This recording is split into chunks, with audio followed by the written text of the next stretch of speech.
Hi, this is Steve Addison, and you're listening to the Movements Podcast, the podcast for people who want to multiply disciples and churches everywhere. Today we're in Raleigh, North Carolina, talking to Justin and Rachel White about their family's call to Africa. My dad is Grace, and I was a senior at the University of Richmond. He was leading me international missions, and so I went overseas with the IMB to my own Botswana. But I had a love for Jesus and others, but that's about it. All I knew, and I grew my love for the Word. I'm teaching a lot from the Old Testament through Christ and allowing people to see Him in that. But had other people with me all the time, and which was a huge blessing for a few that got to come to faith. But so God had put in my heart at an early age, though, to a heart for the nations and for others to know Him. And so, but doing just a lot of teaching during that time. And then when I was overseas, I learned about something called seminary, but I thought that was for nuns or something like that. But I went there, and but God was continuing to cultivate that call, and that's when I met Justin, seminary. I'm gonna take it. Yeah. So for me, I right after undergraduate, when I was 23, the Lord really just kind of arrested me and changed a lot in my life. And I think I was already a believer, but really just a deep understanding of the gospel and my sin and the holiness of God and just the beauty of what Jesus did. And the text I remember vividly was Isaiah 6. And, if you recall at the end of that text, the Lord asked him that question, who will go, right? And it was just as if that's what he was asking me. And I had never disciple making mission had never crossed my mind. I'd never really been taught on it in the church up until that point. But that question just rocked me. And that night I said, Lord, I'll go. I'll go wherever you want me to go. I'll say whatever you want me to say. I'll do whatever you want me to do. And I had no idea what that meant. And then the years following that, I started to try to share the gospel some. There wasn't a lot of that going on, but I had a heart. Just had a discontent with just going to church and not sharing with lost people, and ended up getting to go on some international trips, and the Lord just began to increase my vision for lostness, vision for the nations, and then decided to go to seminary. Was just kind of advised to do that as a next step, and yeah, that's where we met. Yeah, and then while we were at seminary, I was some things in church, and I guess a lot of outreach consisted. I coached cross country in nearby high school, and I ran an undergraduate, and so I was trying to be a witness, but wasn't really sure what that meant. Starting up, Bible studies with teammates and things like that. And I vividly remember one of my teammates, asked me, like, what does this really mean? And just kind of shaking, trying to go through the gospel and explain it and wanting to. And I don't know how clear that went, but it was a blessing to be able to start a Bible study and see a few runners come to faith and had good relationships with them. And we tried to minister to an apartment community that had a lot of refugees there as well. And we just tried to knock on the doors and meet them and see if anyone was interested in studying the Bible together, and go back over and over to their houses and explain more about, Jesus to them. And so that was kind of the bulk of our ministry, trying to reach out, but not really sure. Yeah, I was pretty frustrated. I feel like in those years, I'm really grateful for our education, our time at seminary. We've made some really great relationships, lifelong relationships. But I had good intentions. I think, I really did want to share the gospel. I really did want to make disciples. I didn't yet have a vision for multiplying disciples yet, but I wanted to make disciples. And so, yeah, we would try things, but honestly was not sharing the gospel very often, and didn't see a whole lot of fruit. And and was kind of frustrated that whole time. Didn't really have anyone to say, hey, come and watch me, come and I'll show you what to do. And so we, that was kind of those years. And then we were, the Lord had given us, we felt like a call to go to South Asia. And so we were going to go with a mission board to be full-time missionaries in South Asia and just reach those massive numbers of lost people there, right? And so we started down that path, and the Lord redirected us to Botswana, Africa, and that was a little unexpected, but let you roll with it from there. So after we got married in fall of 2010, and then in spring of 2011, we found out that our oldest daughter, her mom had passed away, and father as well. And so God put it on our hearts that you'd got to lead to Christ while you were a missionary there. So her mom was one of my best friends ever there, and become a follower of Jesus, and got to know the whole family really, really well. And so that was a huge, huge blessing, from grandmother to cousins, everyone. And they didn't have much at all. And so God put it on our hearts that no, she's your daughter. You need to go.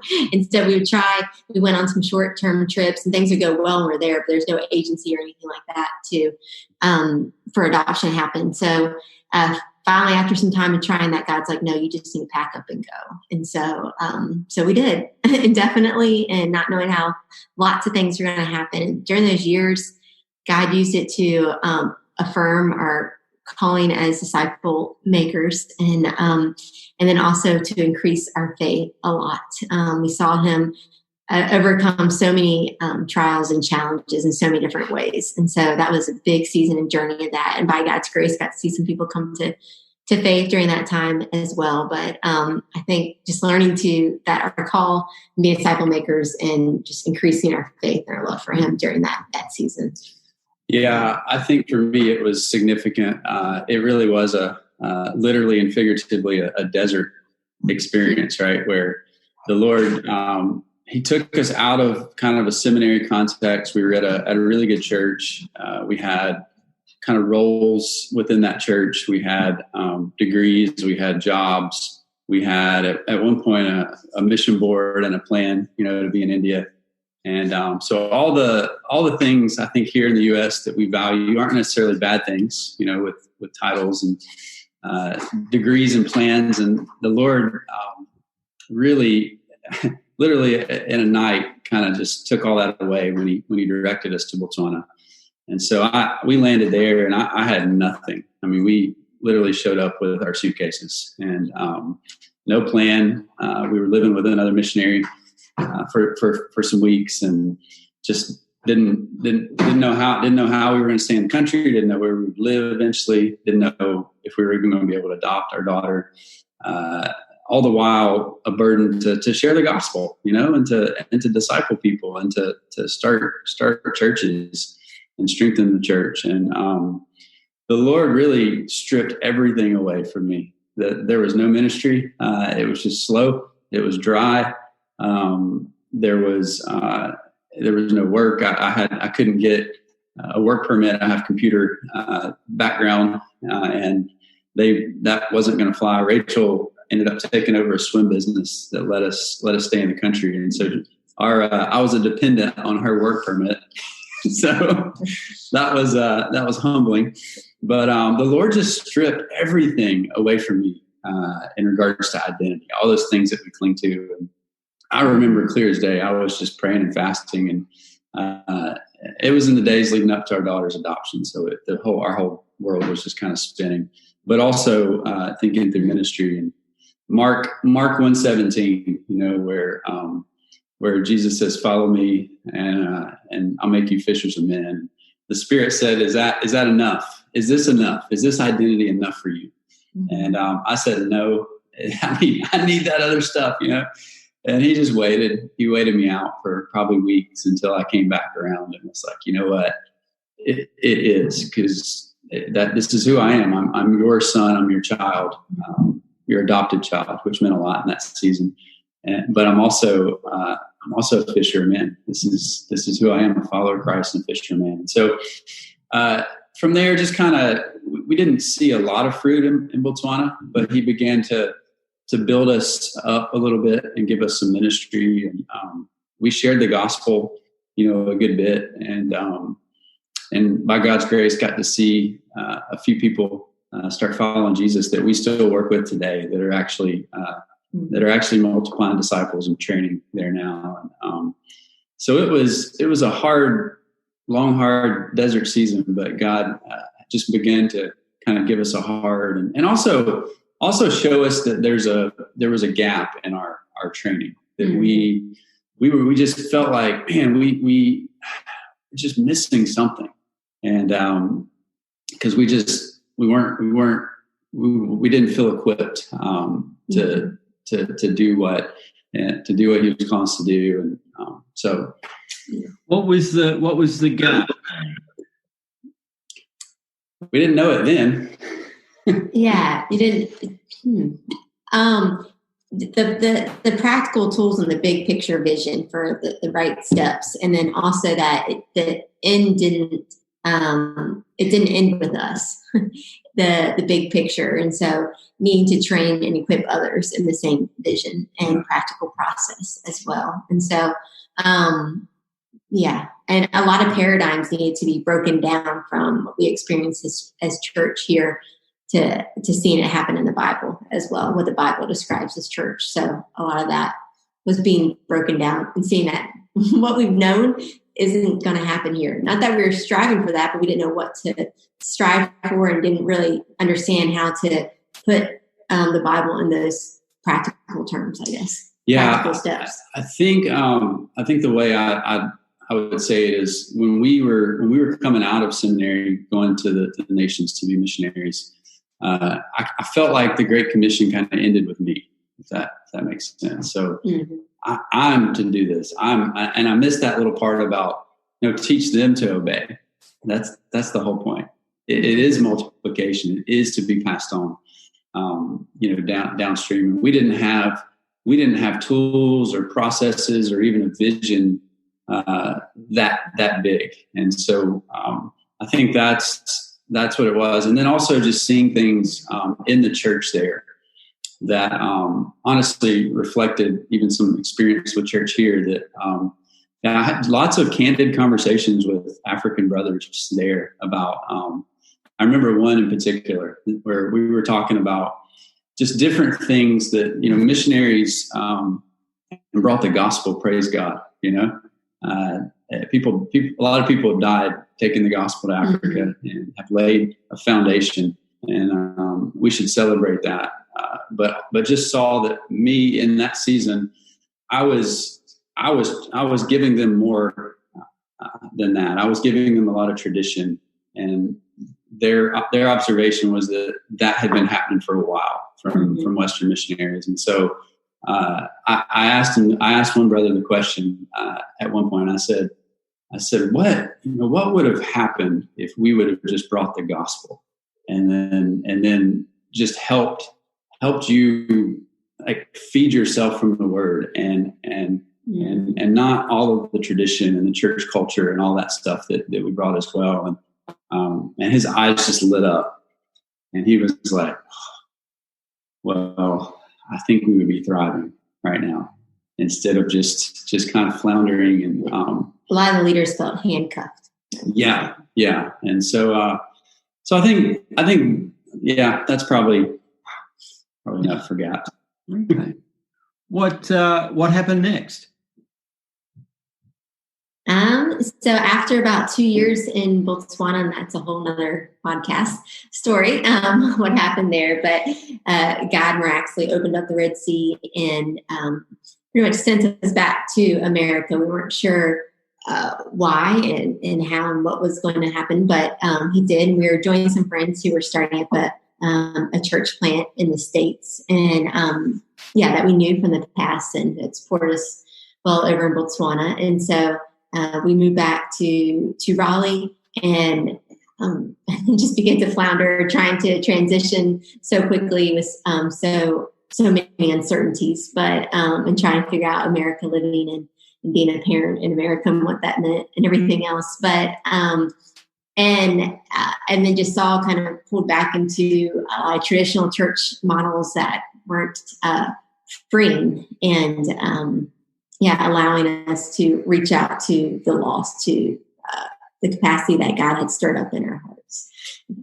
Yeah, no, I think for me, it was still identity, right? The Lord is continuing to shape character and identity. He just never stops. And we landed back here.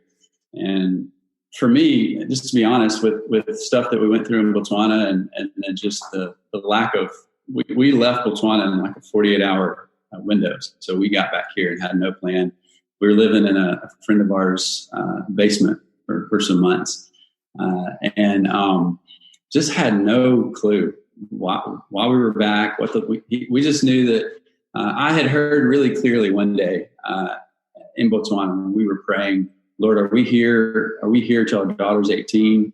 That's what it was looking like. Or are you going to make a way for us to leave? And he clearly told me before he made the way, he was going to make a way. He said, I have work for you in Raleigh. And I said, no, that's not the way. I don't want to do that. And so then just kind of stored that in my mind so that's why we moved back to Raleigh. That was all we had to go on, honestly. And so we did. Moving back with your new daughter. Yes. Yeah. Yes. Now we have a daughter, a responsibility. And so, and we had some community here, like Rachel said. So it's a great city. It's a neat place. We still have lots of good connections with the seminary that we were part of. And,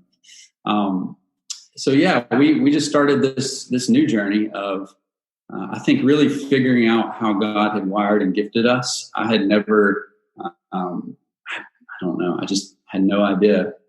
We kept trying to fit into a mold in kind of the traditional church, and just found that there wasn't really a position. There wasn't they didn't really know what to do with us. We didn't know how to be on mission in America. Yeah. And so George Robinson, he's a good friend and professor at the seminary we were at.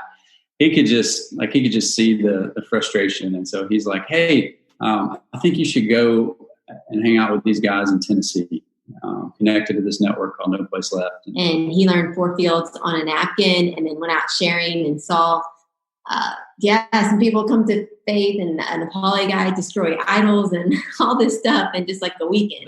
When I saw that, it was like a light just turned on. It was 2 guys, Zach Medlock and Ron Surgeon, in Memphis, and we were just in a coffee shop. They didn't share any tools, nothing. I came back to Raleigh not having a clue really what to do, but I was fired up. I'm like, this makes sense, and I see. It actually helps my life make sense. And it was just that identity piece started to come together. Jesus was saying, this is what I've called you to do.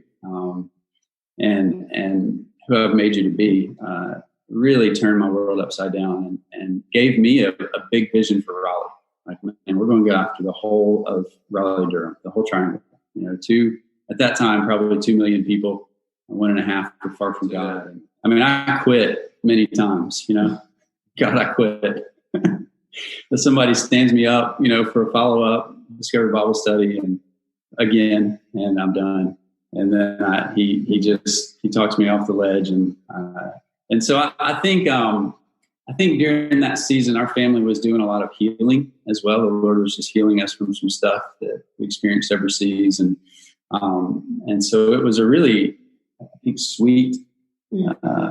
Hard time, I think giving us encouraged by other brothers, but just more time in the Word. The No Place Left community we feel like we're a part of is just really passionate about more Bible.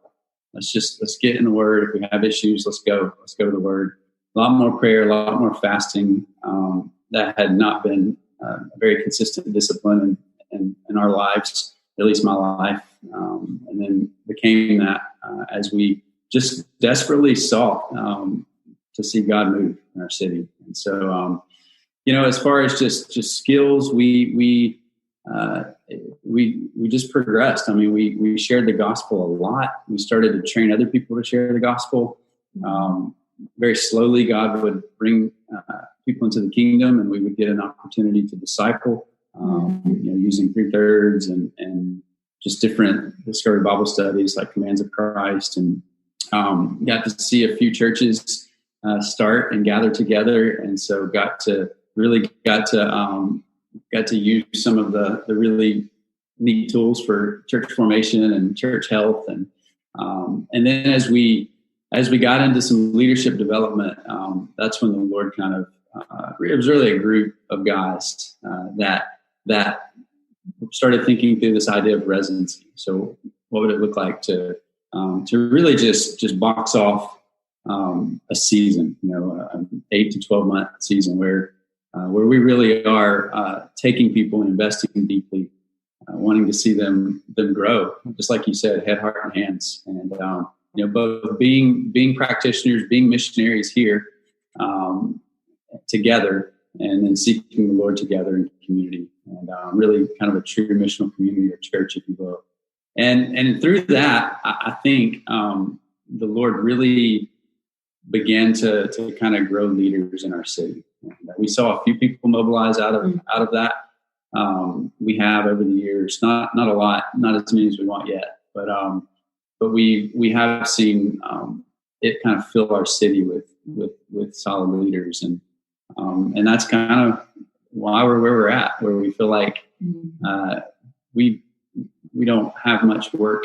There's still work to be done, but we don't have much work here anymore because there's people who are owning it, who are owning that missionary task. We said we can't go back overseas unless we can be on mission well here. And so we said that, but we didn't know what that meant. And then God answered that prayer and answered prayers from the past. Just how can we do this and be used by God? And so growing in head knowledge and the competency and competency as well, and actually practically doing, the missionary task and doing it here. But then we had made a commitment to continue to see.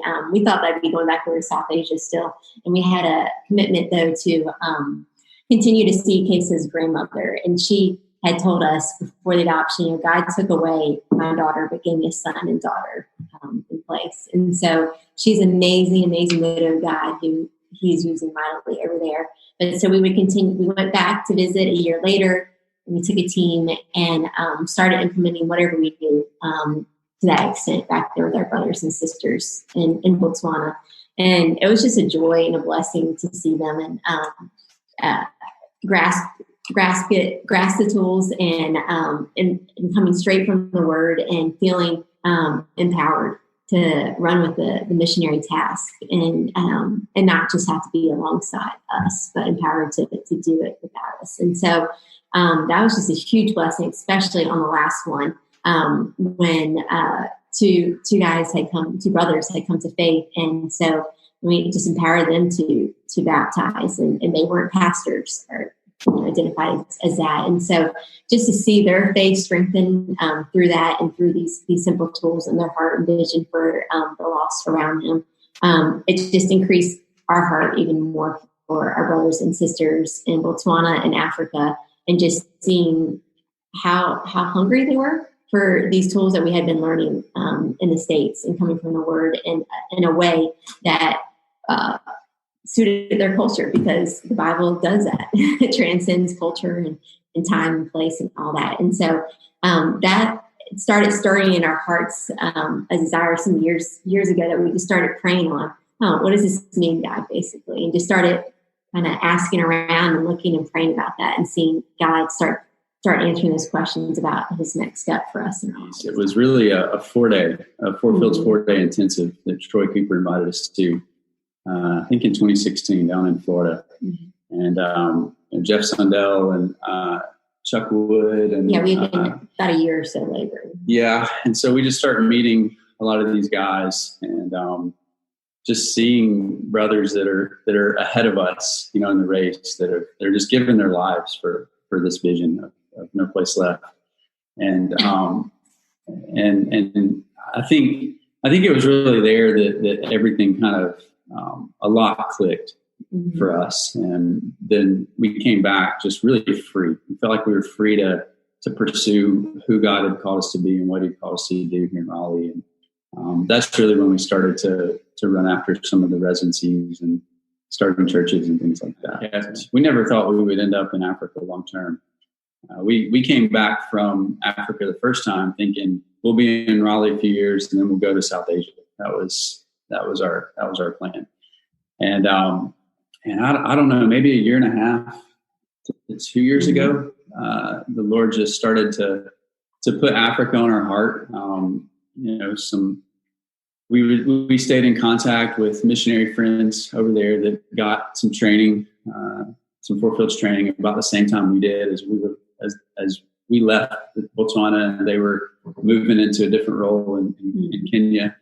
And so we just kind of kept track. And then also here in Raleigh, there was an African young man that came to faith, and we got to baptize. And so there were different families that we were ministering to here from Africa. And I think the Lord used that as well to stir our heart, and just kind of kept that in front of us.